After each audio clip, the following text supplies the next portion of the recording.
तो हेलो मेरे प्यारे दोस्तों, एक बार फिर से स्वागत है आपका अपने यूट्यूब चैनल वर्क्स वंडर में।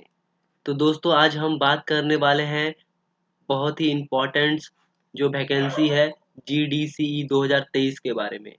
अभी थोड़े दिन पहले हमने एक वीडियो बनाया था जहाँ पे हमने GDCE के जो नोटिफिकेशन था उसके बारे में डिटेल में डिस्कस किया था। तो उसी से रिलेटेड देखिए दोस्तों, आज हमारी जो वैकेंसी है GDCE की वो साउथ ईस्ट सेंट्रल रेलवे से क्या है, बाहर आ गई है। वहाँ से ये पब्लिश हो गई है और इसको पब्लिश किया है RRC बिलासपुर ने।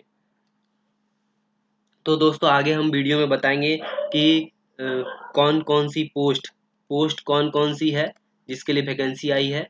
उसके बाद हम बताएंगे कि क्या क्या क्वालिफिकेशन चाहिए, क्वालिफिकेशन क्या होगा, क्वालिफिकेशन क्या क्या है, और कौन कौन अप्लाई कर पाएंगे इसको, कौन कौन इसको अप्लाई कर पाएंगे, और इसके लिए जो मिनिमम सर्विस पीरियड है वो कितना होना पड़ेगा।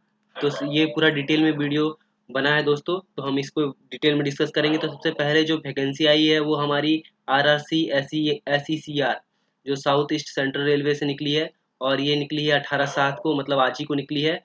और इसका जो ऑनलाइन ओपनिंग डेट है ये 22/7/2023 से है, और इसका जो क्लोजिंग डेट है वो 21/8/2023, मतलब टोटल एक महीने के आपके पास समय है। इस दौरान आप क्या करें, अपना फॉर्म अप्लाई कर सकते हैं। अभी क्या है कि ये RR जो सी है बिलासपुर है, वहां से ऑनलाइन भर्ती निकाली गई है, और इसमें सारे लोग अप्लाई कर सकते हैं एक्सेप्ट RPF या फिर RPSF के जो एम्प्लॉय है वो अप्लाई नहीं कर सकते। जो लोग क्या है रेलवे में RPF के में भर्ती हैं या फिर RPSF में भर्ती हैं, वो लोग अप्लाई नहीं कर सकते हैं। तो कौन कौन सी पोस्ट के लिए वैकेंसी आई है, तो सबसे पहले आई है वैकेंसी जो है वो LP की है। दूसरा जो वैकेंसी है वो टेक्नीशियन की है, टेक्नीशियन की वैकेंसी आई है। और तीसरा जो वैकेंसी निकला है वो जूनियर इंजीनियर यानी JEE की निकली है। तो ये 3 पोस्ट की वैकेंसी निकली है, एक ALP का, एक टेक्नीशियन का, एक जूनियर इंजीनियर का निकला है वैकेंसी। तो सबसे पहले जो वैकेंसी हम डिस्कस करेंगे वो क्या है, असिस्टेंट लोको पायलट का वैकेंसी निकला है। टोटल जो पोस्ट है इसमें 820 है, और अलग अलग कैटेगरी का अलग अलग पोस्ट है। और इसके लिए जो एसेंशियल क्वालिफिकेशन, मतलब जो जरूरी जो पात्रता है वो है मैट्रिकुलेशन होना चाहिए, या मैट्रिकुलेशन के साथ ITI होना चाहिए, या फिर डिप्लोमा होना चाहिए।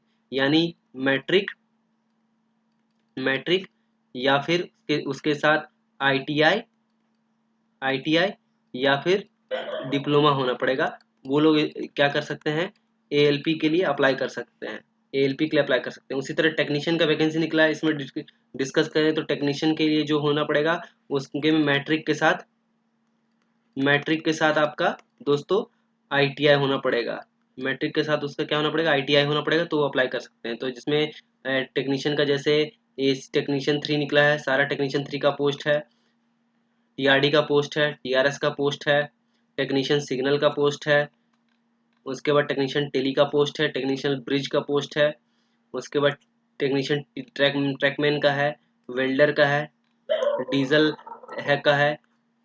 तो ये सारे जो है टेक 3 के पोस्ट है, टेक 3 का पोस्ट निकला है सारा। और इन सब में क्या होना पड़ेगा, मैट्रिकुलेशन या फिर SSLC के साथ ITI होना पड़ेगा। आपका जितना भी सारा टेक्नीशियन का जो पोस्ट निकला, टेक्नीशियन का जो भी पोस्ट निकला उसके इसमें क्या होना पड़ेगा, ITI के साथ मैट्रिक के साथ ITI होना पड़ेगा, वो लोग भर सकते हैं। उसके बाद हम जूनियर इंजीनियर की बात कर ले, तो जूनियर इंजीनियर का जो पोस्ट है उसमें अलग अलग जूनियर इंजीनियर के लिए अलग अलग वैकेंसी निकली है, जिसमें junior engineer electrical general, TRS, TRD, carriage and wagon. उसके बाद engineer diesel mechanic, diesel electrical, junior engineer works, JEE जो है, ब्रिज, टेली, ये सब का वैकेंसी निकला है। और सबके लिए जो वैकेंसी का लिए जो क्वालिफिकेशन है वो 3 इयर्स डिप्लोमा है, 3 इयर्स डिप्लोमा है सबके लिए, जो है देख सकते हैं आप 3 इयर्स डिप्लोमा है। 3 इयर्स डिप्लोमा होना बहुत ज़रूरी है, इसमें इसमें एसेंशियल क्वालिफिकेशन है इसका 3 इयर्स का डिप्लोमा। देख सकते हैं जब में 3 इयर्स का डिप्लोमा मांगा है, अलग अलग के लिए अलग अलग है। जैसे यहाँ पे मैकेनिकल की बात करें तो मैकेनिकल इलेक्ट्रिकल इलेक्ट्रॉनिक्स में होना पड़ेगा। उसी तरह आपका जो डीजल है उसमें भी मैकेनिकल इलेक्ट्रिकल इलेक्ट्रॉनिक्स में डिप्लोमा होना पड़ेगा। सिविल के लिए, इंजीनियर वर्क्स के लिए आपका सिविल में डिप्लोमा होना पड़ेगा, या फिर BSc भी हो सकता है उसके लिए। इसमें भी 3 इयर्स डिप्लोमा पर BSc भी भर सकते हैं, BSc वाले भी भर सकते हैं जो ग्रेजुएट हैं सिविल से वो भी भर सकते हैं। तो ये बात हो गई एसेंशियल क्वालिफिकेशन की। उसके बाद सबसे इम्पोर्टेंट आता है सर्विस पीरियड। ये सर्विस पीरियड सबसे इम्पोर्टेंट है दोस्तों।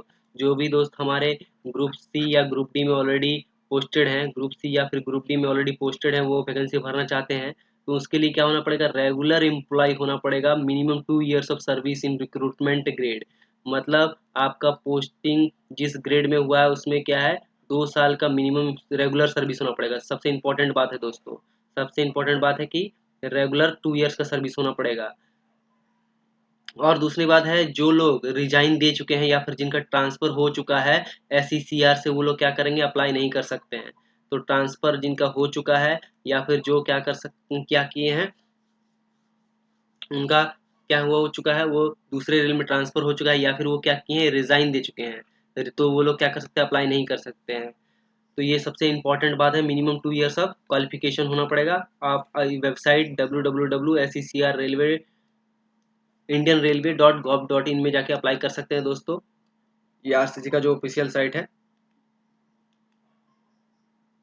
उसके बाद जो आता है ऑल, ये सबसे इम्पोर्टेंट बात है कि ऑल रेगुलर एम्प्लॉय क्या है, minimum 2 years of service in recruitment grade होना चाहिए और सक्सेसफुल कंप्लीशन ऑफ प्रोविजन, मतलब जो ट्रेनिंग पीरियड है, ट्रेनिंग पीरियड को भी उसमें पकड़ा जाएगा। साथ सबसे खास बात है, ट्रेनिंग पीरियड को भी इसमें पकड़ा जाएगा, क्योंकि यहाँ पे दिया है successful completion of provision, processing of prescribed education qualification है, वो इसमें अप्लाई कर सकते हैं। और खास बात इसमें ये है कि जो रेगुलर एम्प्लॉय क्या किए, minimum 2 years of service in recruitment grade में है और पोजीशन प्रिस्क्राइब्ड एसेंशियल क्वालिफिकेशन अगर वो उनके पास है, तो वो डायरेक्ट वर्किंग है। अगर सेम ग्रेड में भी वर्किंग है, तब भी क्या कर सकते हैं, एलिजिबल हैं अपियर के लिए, चाहे वो नॉन सेफ्टी कैटेगरी से लेके सेफ्टी कैटेगरी में जाना हो या फिर सेफ्टी कैटेगरी से सेफ्टी कैटेगरी में जाना हो, तो वो भी अप्लाई कर सकते हैं। अब इसमें खास बात है, candidate are not allowed to apply same post on which are presently working. ये भी खास बात, ध्यान देने वाली बात है दोस्तों, कि अगर कोई क्या कर रहा है, ऑलरेडी टेक 3 में काम कर रहा है, मान लीजिए टेक 3 उसका TRD में वो काम कर रहा है, तो वो अगर टेक 3 का ही भरना चाहता है, तो उस केस में वो अप्लाई नहीं करना पाएगा, सेम पोस्ट के लिए अप्लाई नहीं कर सकता जहाँ पे वो क्या कर रहा है, ऑलरेडी वो क्या कर रहा है, वर्तमान में काम कर रहा है, तो उसके लिए अप्लाई नहीं कर सकता है। और allotment of post shall be basis on merit, मतलब ये जो अलॉटमेंट हो किया जाएगा, वो क्या किया, मेरिट के अनुसार किया जाएगा। जिसका ज़्यादा मार्क्स आएगा उसके अनुसार से उससे जो प्रेफरेंस भरेगा, उसी अनुसार से उसको मिलेगा दोस्तों। उसके बाद जो एग्जाम का स्टेज होगा, वो क्या होगा, सिंगल स्टेज में एग्जाम होगा। एग्जाम जो होगा सिंगल स्टेज में होगा, CBT मोड का एग्जाम होगा, सिंगल स्टेज में एग्जाम होगा।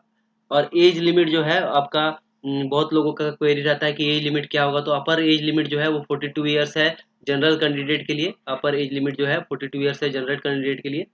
और उसके बाद 45 ईयर्स है OBC कैंडिडेट के लिए और 47 ईयर्स है ST/ST के लिए, ST/SC के लिए। तो यहाँ पे एज ग्रुप आप देख सकते हैं 18 से 42 है अपर, OBC के लिए 18 से 45 है और ST/SC के लिए 18 से 47 है। और यहाँ पे एज का कैलकुलेशन इस प्रकार किया जाएगा।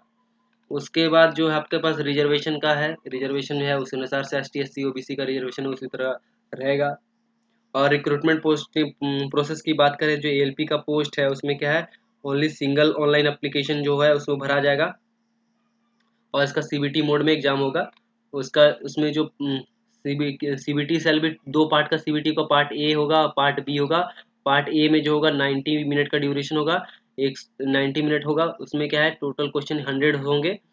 उसके बाद उसी तरह जो पार्ट ए में जो पूछा जाएगा, मैथमेटिक्स रहेगा, जनरल इंटेलिजेंस रहेगा, बेसिक साइंस एंड इंजीनियरिंग्स रहेगा, उसका जनरल अवेयरनेस रहेगा। पार्ट बी में जो होगा वो क्या होगा, 60 मिनट का होगा, टोटल क्वेश्चन 75 होगा। उसमें आपका टोटल क्वेश्चन 75 दिया जाएगा। और इसमें क्वालिफाइंग मार्क्स क्या है, 35% लाना जरूरी है। 35%, ये बहुत इंपॉर्टेंट है दोस्त, ध्यान देने वाला बात है। 35% आपका लाना पड़ेगा एग्जाम में, आपको 35% मार्क लाना पड़ेगा। ठीक है दोस्तों।